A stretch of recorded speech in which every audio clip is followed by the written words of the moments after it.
Hi, welcome to another edition of the Alan Rosenberg Show. So I wasn't planning on doing another video, but this one's kind of cool. So hear me out. I think you're going to find this interesting.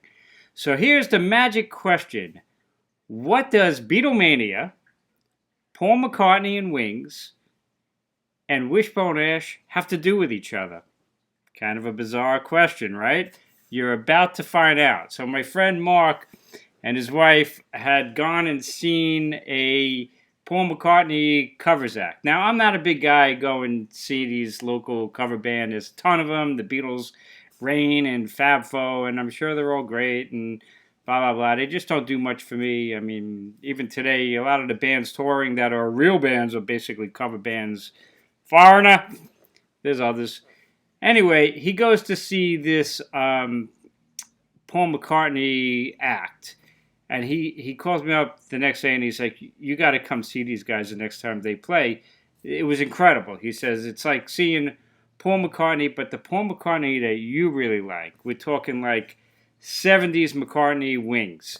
And I'm like, well, that's kind of a cool niche there. Instead of just hearing the same Beatles stuff over and over again, this guy's doing Wing stuff, which is right there because that's when I was really into it, 76, and I remember when Wings Over America came out, and they played The Garden, etc.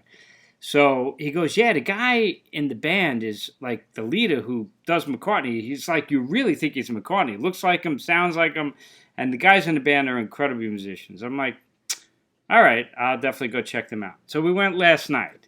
So here's the thing. The leader of the band, and this is him right here, and he doesn't know I'm doing a video, but he deserves the publicity. The name of the show is Live and Let Die, the music of Paul McCartney, featuring Tony Kishman. Does anybody recognize the name Tony Kishman? Well, when my friend Mark told me, I knew the name right away because I'm a huge Wishbone Ash fan. So Wishbone Ash, as you may know, they had two classic lineups, right? Ted Turner years and then Mach 2, Laurie Weisfeld years. And then ever since then, they've had different lineups. And the thing about Wishbone Ash, the thing probably why they never made it in a huge way, and bear with me, this is interesting, is that they never really had a great singer. They had three guys who could sing. They're all good. And when they would sing together and each guy would sing different songs, it worked well. But they never had a great singer. But there was one point in the latter days when Wishbone Ash was kind of low ebb. And Andy Powell was the leader of the band from the beginning. And, well, the lone guy left in the band. And he's kept the band going. At one point, he said, we're going to form a new Wishbone Ash. And we're going to bring in a guy who's a great singer. And the guy he brought in is Tony Kishman. So I knew the name right away. I'm like, holy shit, I'm definitely going to go with you to this show. And then I'm going to try to meet him because I'm the only idiot in the world who'd want to talk to him about Wishbone Ash. That was the game plan. So that's what happened last night. So let's first talk about Live and Let Die, the music of Paul McCartney. Like I said, he focuses on the Wings year. So as soon as they came out, they did the opening. If you're familiar with Wings Over America, Venus and Mars rock show. Man, I thought I was at Madison Square Garden circa 1976. They have a little bit of a show. They got screens with films playing. Just awesome. They did go right into Jet. Awesome. They play some deep cuts. I've seen McCartney many times. He's never played, as far as I know, Uncle Albert, Admiral Halsey, Uncle Albert from Ram. Well, they played it last night, and it was like, how they did it was like listen to the record. They even put in like the little rain storm that's in there. They did Junior's Farm, really rocking with tremendous balls. They did the classics, Maybe I'm Amazed from that 70s period. They even did deep cuts like My Brave Face from Flowers and Dirt. They did the Abbey Road medley, bunch of Beatles tracks, but the Beatles tracks were amongst my favorites, so I totally dug them. The Long and Winding Road was incredible. Fool on the Hill was incredible. Let It Be was incredible. They even did things like Got to Get You Into My Life. Sounded like they had the horn section. Penny Lane, amazing. Hey Jude, of course they did. They did a great version of Live and Let Die. And even at the end, they had this sound at the end, and I caught it. And at the end, when the show was over, they played close to 2 hours. And when the show was over, everybody left. I went to the front of the stage with my friend Mark and our two wives. I'm just pushing that guy. We went to the stage. We saw the keyboard player. And we were talking to him for a little bit. And I said, man, you added so much, Fool on the Hill. You had all the background stuff and the choral sounds on the long and winding road. And he was kind of cool that I picked up on his stuff. And I said, Live and Let Die. What the hell was that little squeaky sound at the end? He goes, oh, that was piccolo. He put piccolo in. I'm like, man, that was like amazing. Like even McCartney doesn't do that stuff. They were just incredible. Hell and Wheels they played from Band on the Run era. Man, they were just great. So anyway, I talking to the keyboard player. I said, do me a favor. Is Tony Kishman available? He's changing. He's going to see family. Do me a favor. Just tell him that it's this guy here. And he's a really big Wishbone Ash fan. And I want to talk to him about Wishbone Ash. Shit, sure enough, 10 minutes later, Tony Kishman comes out. He looks just like Paul McCartney. And he's got all the mannerisms down. But now he's Tony Kishman. And I go, hey, Tony. And he goes, listen, I'm really busy. I only got like 2 minutes. So I say, to break the ice, I said, hey, Tony, can I have your autograph? And he looks at me like I'm crazy. By the way, I'm wearing my Alan Rosenberg Show shirt, right? Not that he knows who that is. So I bring him, I show him this CD. And all of a sudden he changes. He's like, what the hell is that? I'm like, he goes, you got that? I'm like, yeah, can you autograph it? So there he is. Tony Kishman autographed The Fun of Illuminations. This is the one studio album that he did with Wishbone Ash. Now, when Andy Powell hired him, and apparently they knew each other for a long time. Tony Kishman told me the story. The first thing they did was they released this live album called Live in Geneva. This is really hard to find. This was bootlegged many times, but this is the official Wishbone Ash release. And it's a great, great live record. This was a different version of Wishbone Ash. Roger Philgate was great, guitarist. And Tony Kishman, who we're talking about, played bass and sang with Andy Powell. This is a great live album, if you could find it. Then they worked hard, and they finally released this Illumination album, where Tony Kishman is the lead singer. And man, this guy's got pipes. He could sing. And there's a couple songs on here that are amazing. There's a song called Top of the World that, in a perfect world, would have been a huge hit. My wife doesn't love music. She sings that song. So we're out there talking. I'm like, Tony, just tell me, how the hell did you hook up with Wishbone Ash? So he says, Andy Powell was always his favorite guitarist. And when he was in England back in the 90s, Tony Kishman and this Live and Let Die, they play all around the world. He's been doing this for a really long time. And he hooked up with Andy Powell a long, long time ago because he loves Wishbone Ash and knows their songs. And eventually they became friends. And Andy Powell reached out to him when he was forming this new band, and he joined the band. And the songs were already written. Tony Kishman just sings them.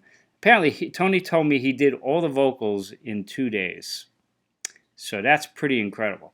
And this is a really good album. Top of the World, The Ring, those are great songs. Mountainside, Tales of the Wise. These are like as good as anything Wishbone Ash ever did. It should have been a successful album. Unfortunately, it wasn't.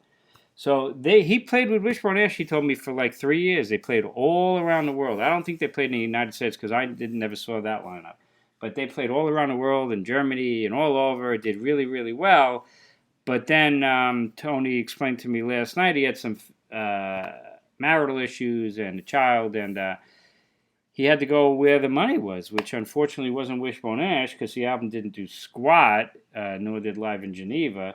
And he was doing much better with this Paul McCartney thing.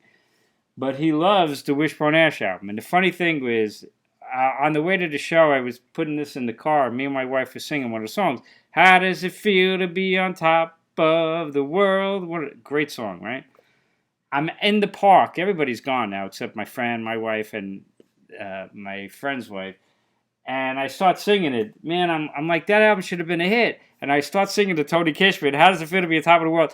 He puts his arm around me. He starts singing it with me in harmony. I stop singing. He keeps singing the song. Sounds just like the album. And I'm standing right next to Tony Kishman singing, how does it feel? And he says to me, man, those were fucking great songs. And they really, really were. One more interesting thing about Tony Kishman.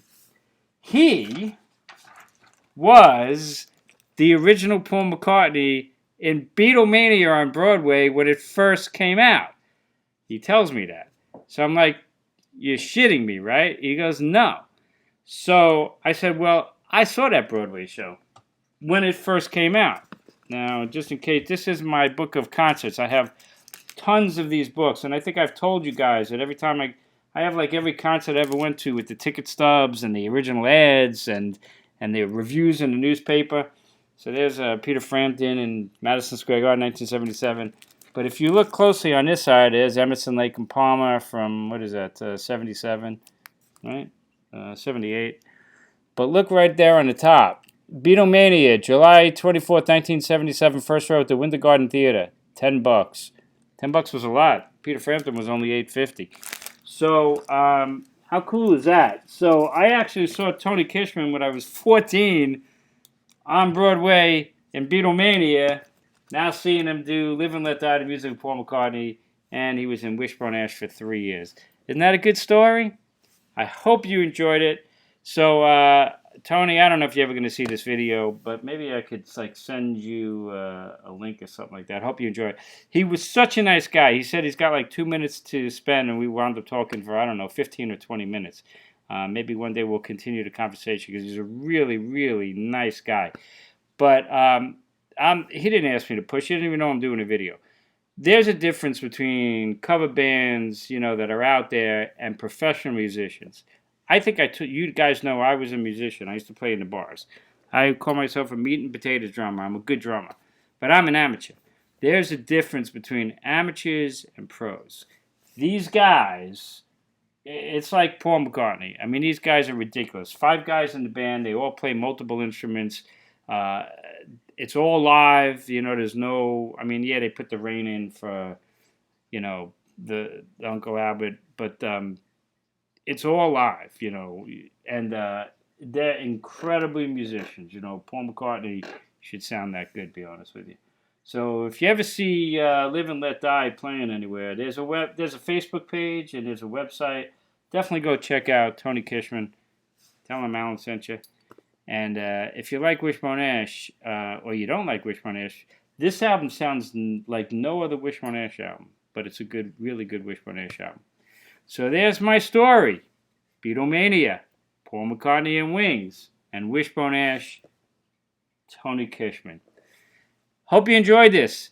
If you did and you don't subscribe, hit subscribe. Check out my other videos. Feel the passion, man. This is real music, real time. Great stuff. Nice guy, too. They're all really nice guys. Thank you so much for watching. What do I always say? Stay safe, stay healthy. And I'll see you next time on the Alan Rosenberg Show.